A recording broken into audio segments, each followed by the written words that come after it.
আসসালামু আলাইকুম। শহরাতে উদ্যান থেকে আজকে মাইকের থেকে শব্দ আসতেছে, কণ্ঠধ্বনি আসতেছে। ওইটা না, আরেকটা আসতেছে, বলতেছে যে পাকিস্তান থেকে চলে আসছে বাংলাদেশে আওলাদে রাসূল ঈদে মিলাদুন্নবী পালন করতে। ভালো কথা ভাই, এটা আবার কেমন ঈদে মিলাদুন্নবী? এটা আবার কেমন আওলাদে রাসূল? বুঝলাম না। নবী করিম সাল্লাল্লাহু আলাইহি ওয়াসাল্লামের জন্মস্থান হচ্ছে মক্কা, আর মদিনায় তিনি শায়িত আছেন। তো নবীজির রজা হচ্ছে মদিনায়। তাহলে আওলাদে রাসূল মানে নবীজির বংশধর।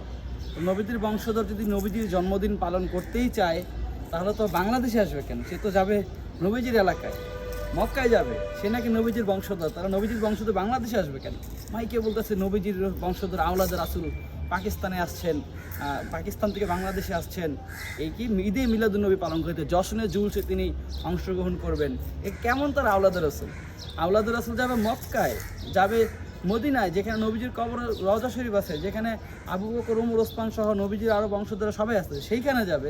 সেইখানে না গিয়ে চলে আসছে বাংলাদেশে। আমি বুঝলাম না এটা আবার কেমন, কোন ধরনের বংশধর? আমরা জানি যে বংশধরদের একটা টান থাকে। এই যে আমরা শহরে আছি, আমরা কিন্তু ঈদের ছুটি পাইলে, বিভিন্ন ধরনের ছুটি পাইলে আমরা আমাদের গ্রামের বাড়ি চলে যাই, কারণ ওইটা আমাদের পৈতৃক বাড়ি। আমাদের বাপ দাদাদের কবর ওইখানে রয়েছে, তাদের ভিটা ওইখানে রয়েছে। ওই মাটিতে গিয়ে যদি হাত রাখে, মনে হয় যে এখানে আমার দাদা ঘুমায় আছে এই মাটিতে, মনে হয় যে এই মাটির ভিতরে আমার বড় বাবার দেহটা আছে এই মাটির সাথে, এটা মনে হয়। আমরা আমাদের পৈতৃক বাড়িতে যাই, আর মানে ওই দিন মানে তাদেরকে স্মরণ করি, বা আমাদের আত্মিক একটা শান্তি পাই আমরা। তো তারা কোন ধরনের শান্তি পায় আমার মাথায় আসে না। তারা যদি আওলাদে রাসূলই হয়, তারা মক্কায় যাবে, তারা মদিনায় যাবে, তারা ওইখানে নাকি এইখানে আসে কেন? এইখানেই একটা কোনো একটা ঝামেলা আছে, যেটাকে বলা হয় কি ডাল মে কুচ কালা খায়। আমার আওলাদ রাসূলদের প্রতি প্রশ্ন থাকলো, আওলাদ রাসূল ভক্তদের প্রতি, আশিকানদের প্রতি। আজকে যে আপনি ঈদ পালন করতেছেন, কয় রাকাত নামাজ হলো?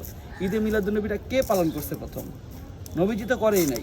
নবীজির সাহাবীরা আবু বকর, ওমর, ওসমান, আলী, যার ওই যে মাঝে মাঝে তারাবি নামাজ নিয়ে তর্ক করেন, তারাবি 8 রাকাত, তারাবি 20 রাকাত, তখন তো উমরের দলিল দেন যে উমর 20 টাকা তারাবি চালু করছে, সুতরাং এটা 20 টাকাটি চূড়ান্ত। কিসের হাদিস, কিসের কোরআন? কিছুই মানি না আমরা, উমরের কথাই মানি। তো সে উমর কি কোনোদিন কি এই ঈদে মিলাদুন্নবী পালন করছে? এখন প্রশ্ন করতে পারেন না?